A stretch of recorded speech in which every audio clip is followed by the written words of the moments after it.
Comme chaque fin de semaine sur votre chaîne de télévision Business 24 Africa, nous vous faisons le point des marchés financiers concernant la BRVM. Bienvenue à Business Matin Spécial Bourse, votre émission dédiée au point des marchés financiers concernant la bourse régionale des valeurs mobilières.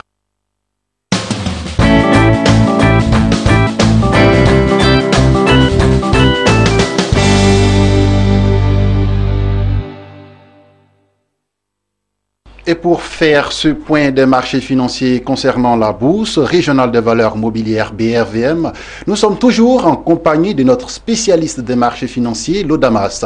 C'est avec lui que tout au long de cette émission, nous vous donnerons les tendances au niveau de la BRVM. Lodamas, bonjour. Bonjour Max. Comment se présente la semaine au niveau des marchés financiers? Bon, la semaine se présente bien dans l'ensemble.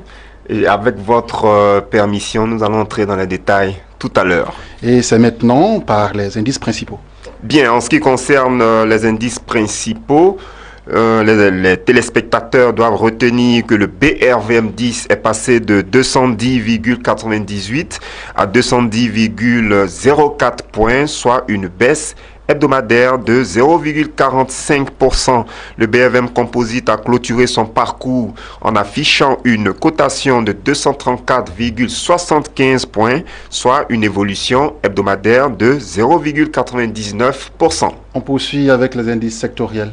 S'agissant des indices sectoriels, nous notons tout de suite que le BRVM Industrie a progressé de 0,30%, le BRVM Service Public a baissé de 0,6%, le BRVM Finance a évolué de 0,31%, le BRVM Transport a affiché une baisse hebdomadaire de 2,14%, le BRVM Agriculture a augmenté sa valeur de 7,37%, le BRVM Distribution a évolué de 11,59% et le BRVM Haut Secteur s'est amélioré de 5,56%.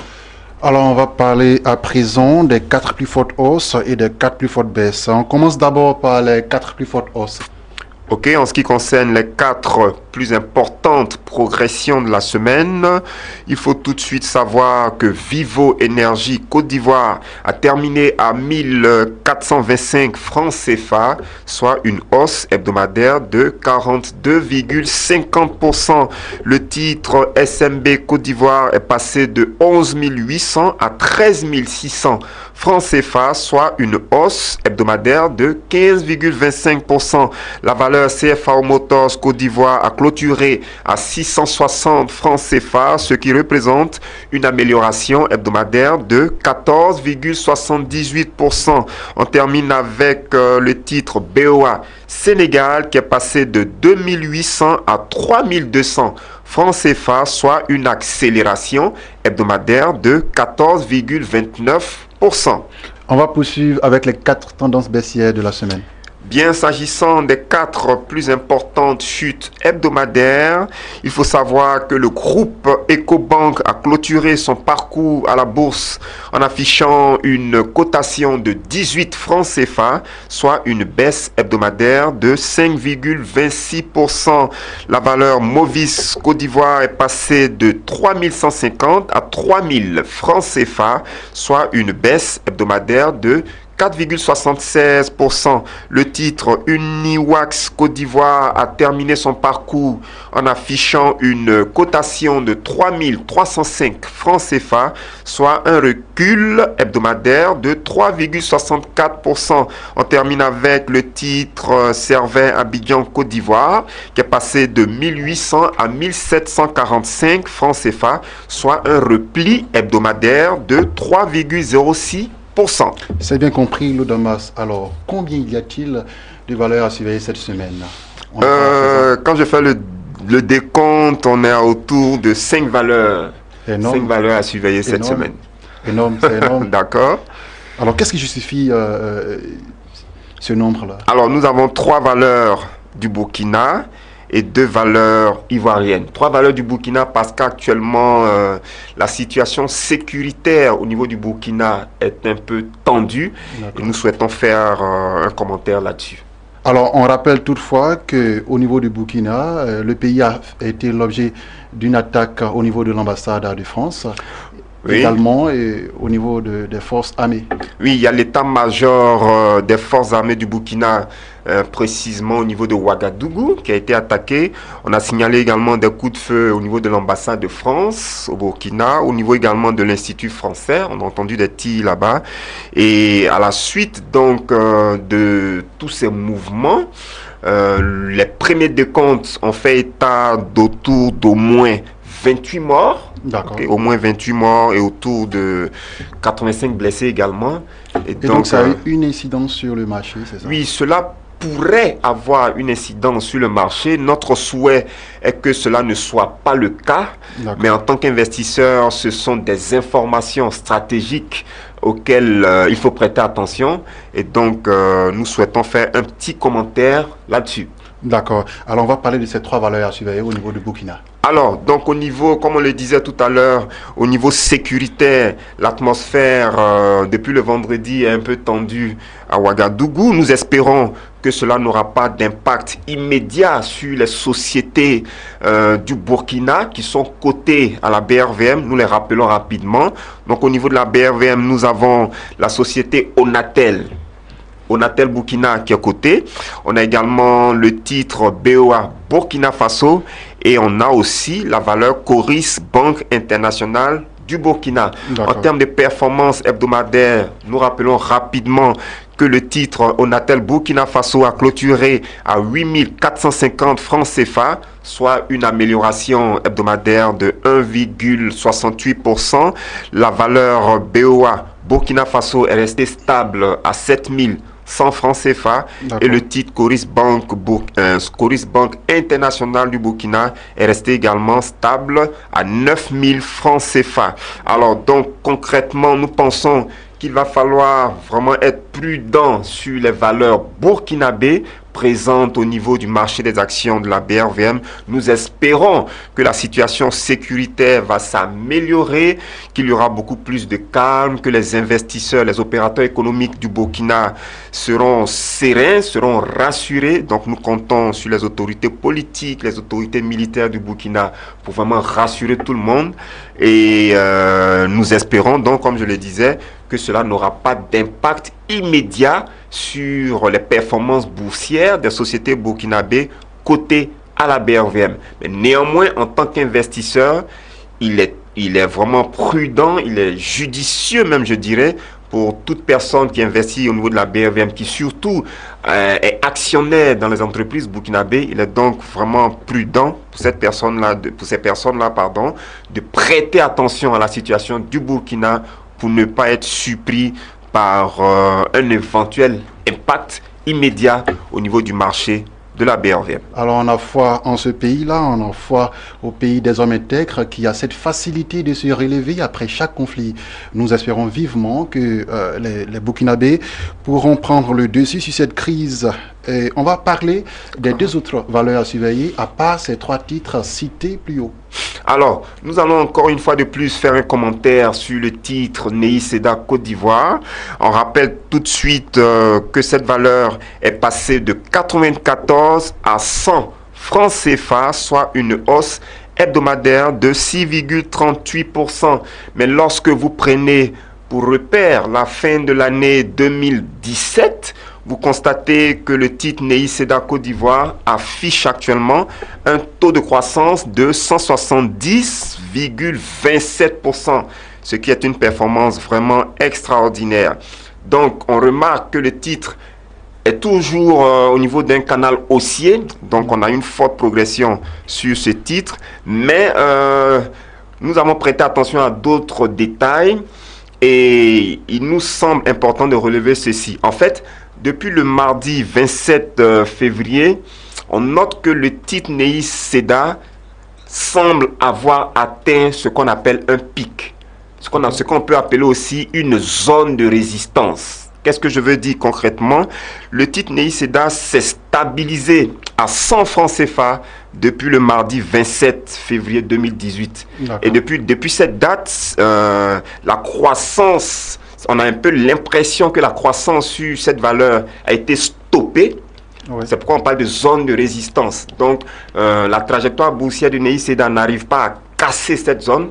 Donc, on a une sorte de zone de résistance et nous pensons qu'il va falloir prêter vraiment attention à cette zone parce que si jamais,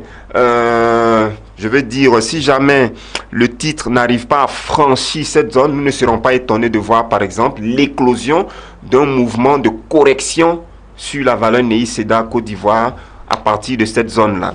Donc, concrètement, nous pensons qu'il va falloir surveiller de très près la zone des 170% de croissance. C'est dans cette zone que nous sommes actuellement. Et si possible, même la zone des 175% de croissance, qui est un niveau assez stratégique également. Okay? Donc, si dans les jours qui viennent, on constate une correction au niveau des 170% de croissance ou même au niveau des 175% de croissance, cela pourrait être interprété par certains spéculateurs comme un signal de vente. Okay?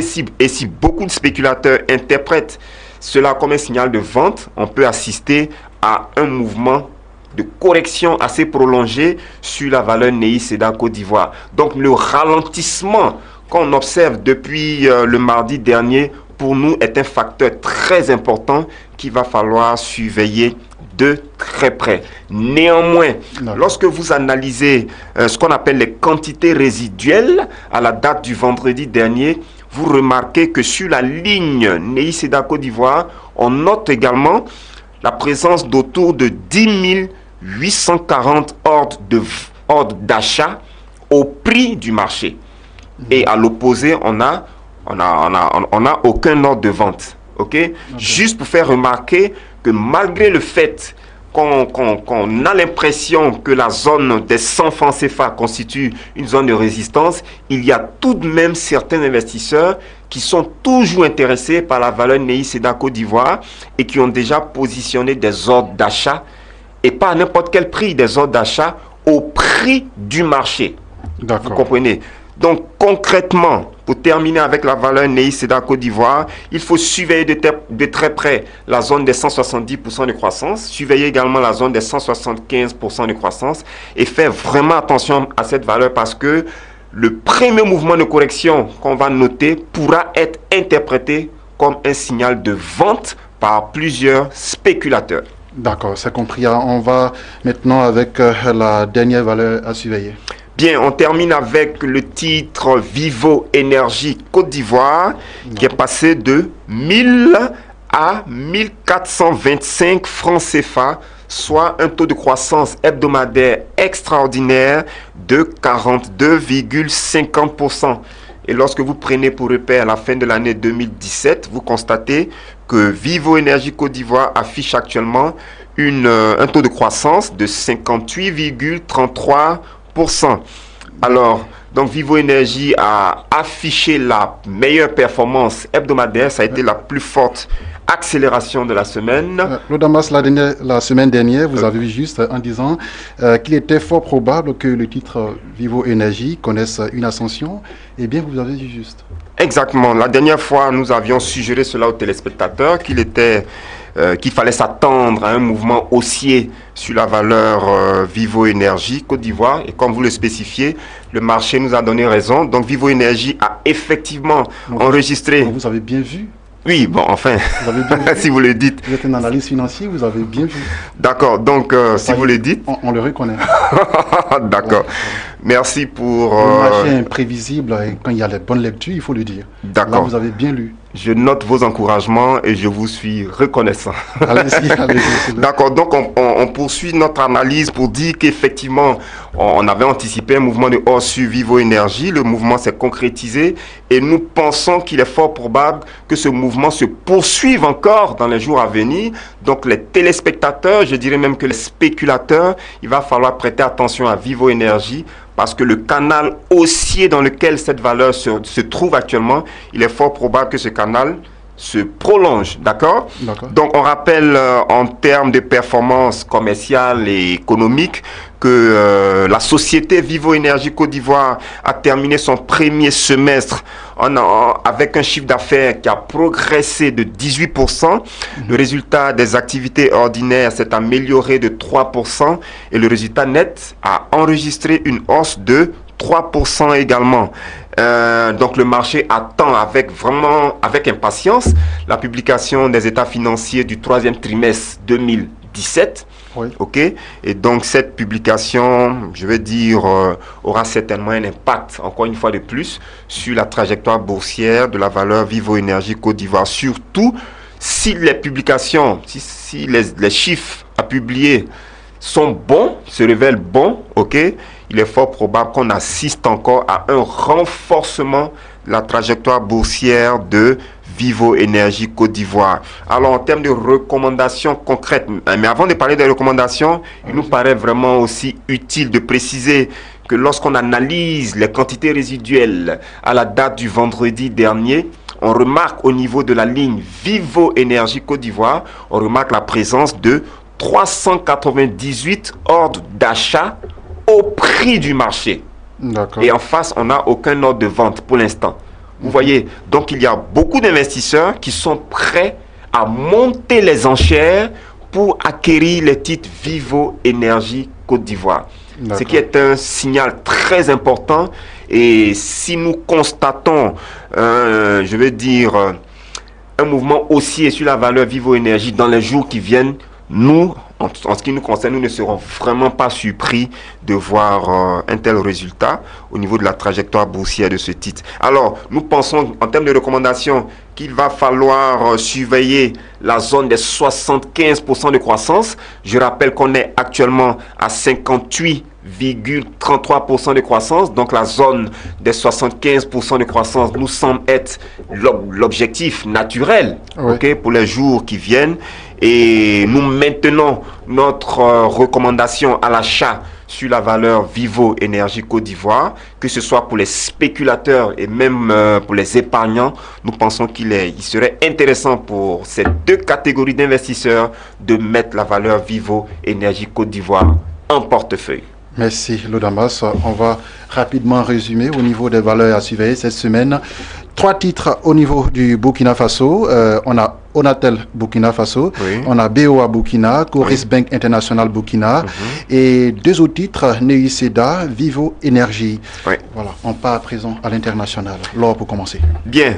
Ok, sur le marché international des matières premières, l'or a terminé son parcours hebdomadaire en affichant une cotation de 1321,10 $ l'once, soit une chute de 0,56%. Le pétrole Brent est passé de 67,18 à 64,39 $ le baril, soit une baisse hebdomadaire de 4,15%. Le pétrole WTI a terminé son parcours en brandissant une cotation de 61,32 $ le baril, ce qui symbolise un repli hebdomadaire de 3,63%.